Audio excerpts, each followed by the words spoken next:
So guys, সকাল সকাল গরম গরম রোদে বুট পরে চলে এসেছি রাজমিস্ত্রির কাজে।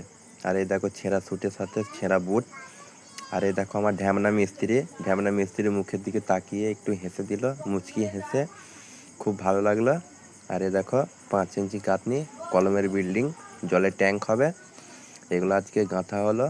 আর এই যে কড়াই মশলা, আর ওই যে সামনে স্যার দাঁড়িয়ে আছে, আমার দিকে তাকাচ্ছে হালকা করে, আমাকে দেখলো, কেননা আমি একটা ছোট্ট একটি ইউজার।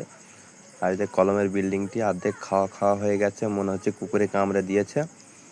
কমরেড স্যার ঘুরে ঘুরে কি তাকাচ্ছে বুঝতে পারছি না, কিন্তু কলমের বিল্ডিংটা আমার খুব পছন্দ হয়েছে। আর এই কলমের বিল্ডিং তোলার উস্তাদ হলো আমার এই পিছনের যে মিস্ত্রিটা আছে, ঢ্যামরা মিস্ত্রি, ওই মিস্ত্রি এইসব ঢেলেছে, মনে হচ্ছে খেয়ে নিয়েছে। আর এটা হচ্ছে স্কুলের ব্যাকগ্রাউন্ড আমার খুব ভালো লাগলো। আর এই যে 5 ইঞ্চি গাঁথনি, আজকে এই গাঁথনি করতে গিয়ে আমার ফেটে গেল। আর এই যে মিস্ত্রি দেখো, মুখটা দেখে নাও, নুনো মুখো, আবার দাঁত কেলাচ্ছে।